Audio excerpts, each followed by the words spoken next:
안녕하세요. 어울림TV의 전인영입니다. 우리 아이들에게 처음 영어를 노출하실 때 도대체 어떻게 하면 좋을까 고민하시는 분, 막막하신 분 정말 많으시죠? 그래서 오늘은 언어적으로 봤을 때도 더 효과적이고 또 여러분들이 잘 모르는 이중언어의 장점들을 더 극대화시킬 수 있는 제대로 영어 노출할 수 있는 방법에 대해서 알려드리려고 합니다. 이것을 알고 진행하느냐, 모르고 진행하느냐는 정말 천지 차이니까요. 여러분들이 꼭 끝까지 들으시고 제대로 영어 노출하시길 바랍니다. 보통 영어 노출이라고 하면 많은 분들이 흘려듣기나 또는 영어 미디어 노출 또는 그림책 읽기 많이 하시죠. 특히 엄마표 영어의 필수라고 알려져 있는 흘려듣기. 사실 여기에 대해서도 하고 싶은 말이 정말 많은데요. 일단 결론부터 이야기하자면 저 같은 경우는 저희 아이에게 2돌 넘게 흘려듣기를 진행하지 않았고, 흘려듣기는커녕 그냥 듣는 음악이나 CD, 세이펜으로 음악을 틀어준다거나 이런 것 또한 손에 꼽을 정도로 드물었습니다. 43개월이 된 지금도 딱히 영어 흘려듣기를 하고 있지는 않습니다. 여러분들이 많이들 하시는 흘려듣기 또는 그 영어 노출 자체보다도 여러분들이 꼭 알아두셔야 하는 더 중요한 것이 있습니다. 그것은 바로 아이의 연령과 언어 발달에 따른 적절한 의미 연결입니다. 이것에 대해서 알고 엄마표 영어나 이중언어를 진행하는 것과 아닌 것은 엄청난 차이가 있습니다. 보통 처음 영어 노출을 하실 때 영어 동요를 많이 이용해서 노출을 하시죠. 여기서 많은 분들이 조금 놓치고 있는 부분이 있어요. 영어 동요를 100곡, 200곡 무작정 많이 노출한다고 무조건 좋은 게 절대 아닙니다. 영어를 많이 들으면 자연스럽게 귀가 뚫린다? 라는 말이 있는데 그날은 사실 소리적인 일부분으로 봤을 때는 일부 맞다고 얘기할 수는 있지만 여러분들이 생각하시는 것처럼 그냥 많이 듣기만 한다고 해서 영어를 언어로서 습득하게 되고 영어로 이해하게 되는 것은 절대로 아닙니다. 그래서 여러분들이 정말 힘들게 100곡, 200곡을 준비하셔서 밥 먹을 때, 그림 그릴 때, 놀 때 열심히 노출시켜주고 흘려듣기를 해주셔도 그 노력과 시간 투자에 비해서 언어 습득 면에서는 사실 그렇게 효과적인 방법이라고 할 수가 없어요. 어떤 특정 부분에서는 오히려 언어 발달에 방해가 될 수 있는 측면도 있기도 합니다. 이것에 대해서는 나중에 또 자세하게 말씀드리도록 할게요. 조금 더 효과적으로 제대로 언어 습득에 진짜 도움될 수 있는 영어 노출 방법에서 중요한 것은요. 많은 양의 영어 노출을 마구잡이로 시켜주는 것보다 아이의 연령과 언어 발달 수준에 맞는 적절한 의미 연결입니다. 일단 그게 가능해지려면요. 아이의 연령이 어떻게 되는지 또 그 연령에 따른 현재 언어 발달이 어느 정도인지 그리고 또 우리는 이제 모국어가 아니라 지금은 영어 노출을 얘기하고 있기 때문에 그 아이의 지금 현재 모국어 발달과 영어 레벨이 좀 다르잖아요. 그래서 지금 또 아이의 영어 레벨은 어느 정도 수준인지 그 갭은 어느 정도인지 엄마가 먼저 잘 파악하셔야 합니다. 그에 따라서 알맞은 방법으로 적절하게 의미 연결을 같이 해주면서 영어 동요가 됐던 미디어가 됐던 영어 책이 됐던 영어 노출을 진행해 주셔야 정말 적은 노력으로 큰 효과를 가져올 수 있습니다. 몇 가지 예를 들어볼게요. 3개월이나 4개월 정도 된 아주 어린 아기에게 영어 노출을 고려하고 계시다면 이 시기의 아이들에게는요 아직은 본격적인 의미 연결보다는 전반적인 언어의 소리를 정서적인 안정감 속에서 노출을 해주시는 게 아주 중요한 시기입니다. 해당 언어의 특유의 패턴과 리듬이 잘 살아있는, 잘 녹아져 있는 문장이나 노래를 아이를 안고 부드러운 목소리로 스킨십을 해주시면서 많이 들려줄 수 있으면 아주 좋겠죠.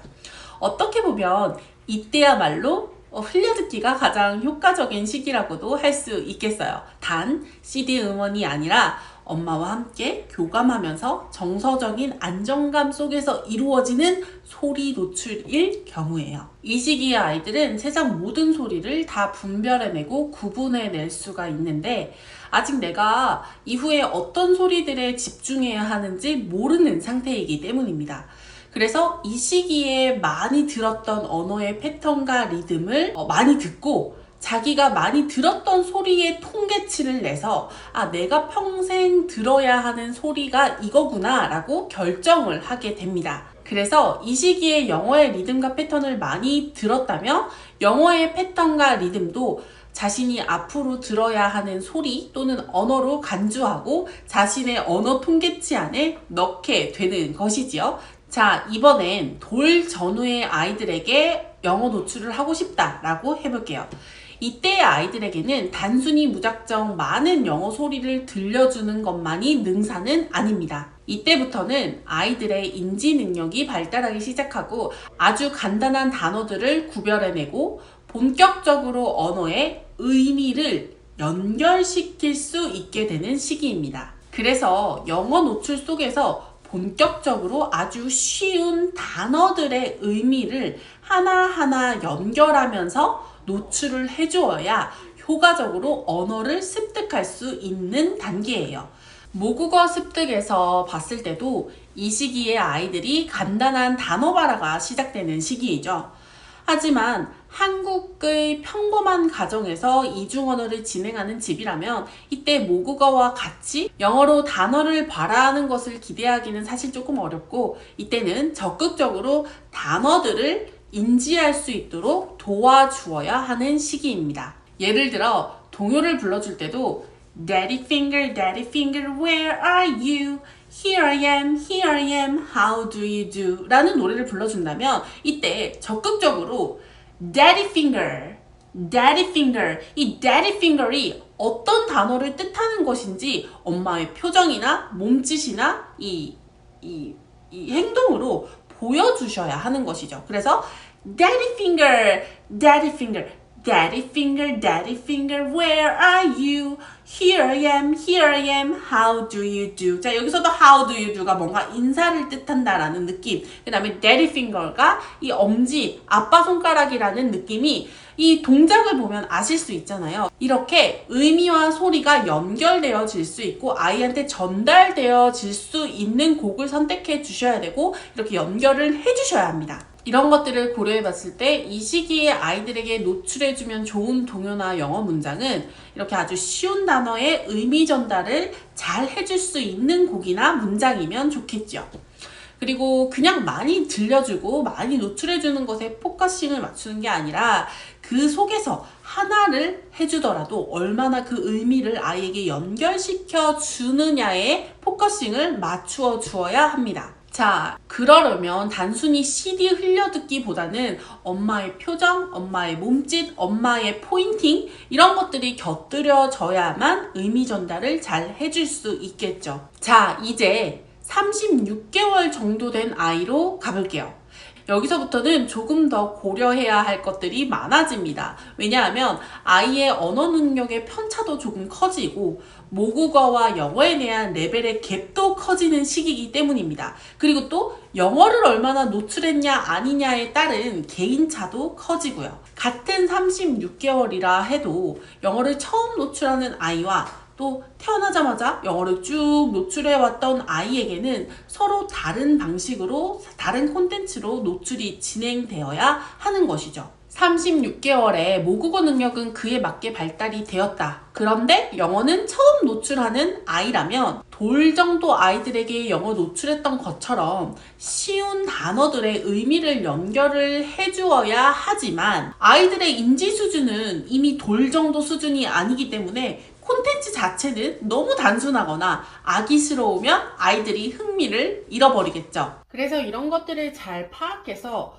어느 정도 36개월 아이들이 흥미가 있을 만한 요소와 스토리가 들어가 있지만 또 단어 연결을 잘 해줄 수 있는 콘텐츠를 선택하는 것이 중요하겠습니다. 영어 노출을 쭉 해왔던 36개월의 아이라면 모국어와 영어에 대한 갭이 그만큼 조금 차이가 덜 나겠죠? 하지만 그 차이가 얼마만큼이냐에 따라 조금 다르게 영어 콘텐츠를 선택하고 의미 연결도 진행을 해주어야 합니다.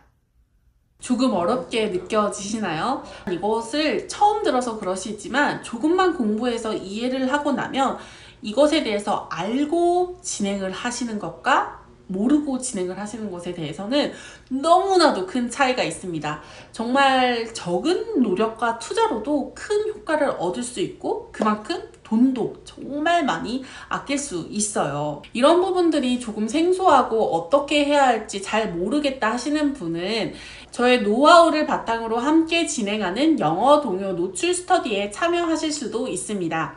저와 함께 소통하며 영어 노출 방법에 대해 알려드리면서 진행을 하기 때문에 여러분들이 조금 더 쉽게 제가 말했던 부분에 대한 것들을 고려하면서 진행하실 수 있고요. 가장 쉽게 접근할 수 있는 영어 동요를 이용해서 영어 습득에 좋은 동요를 제가 선별해서 우리 아이들에게 효과적인 언어 습득을 위한 영어 동요 노출을 함께 진행합니다. 1년이 넘도록 거의 이제는 10,000명이 넘는 분들이 저와 영어 동요 스터디를 함께 진행을 하셨습니다. 궁금하신 분들은 댓글에 링크로 들어가서 한번 확인해 보실 수 있습니다.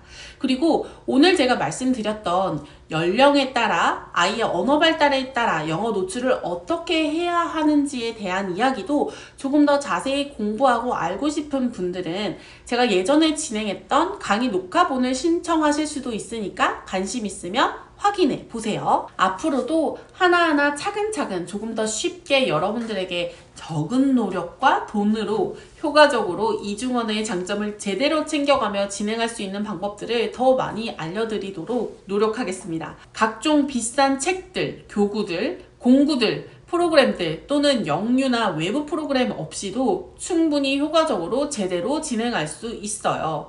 저는 개인적으로 각종 비싼 책이나 프로그램들이 있어야만 엄마표 영어나 이중언어를 진행할 수 있는 것 같은 분위기가 조금 안타깝더라고요. 그런 것들에 대해서 좌절하시는 분들이 그런 것들이 없어도 오히려 더 잘 제대로 진행할 수 있는 방법들을 알려드리고 싶어요. 차근차근 앞으로 제가 하나하나 더 알려드릴게요. 단순히 영어만이 아니라 이중언어를 함으로써 얻을 수 있는 진짜 매력들을 놓치지 않고 더 제대로 진행할 수 있는 방법들 열심히 나누어 보겠습니다. 오늘 영상이 도움이 되셨다면 구독과 좋아요 꼭 눌러주시고 우리 함께 해봐요. 돈 없고 백 없이도 할 수 있어요. 제가 도와드리겠습니다. 오늘 영상도 봐주셔서 감사합니다. 다음 영상에서 뵐게요.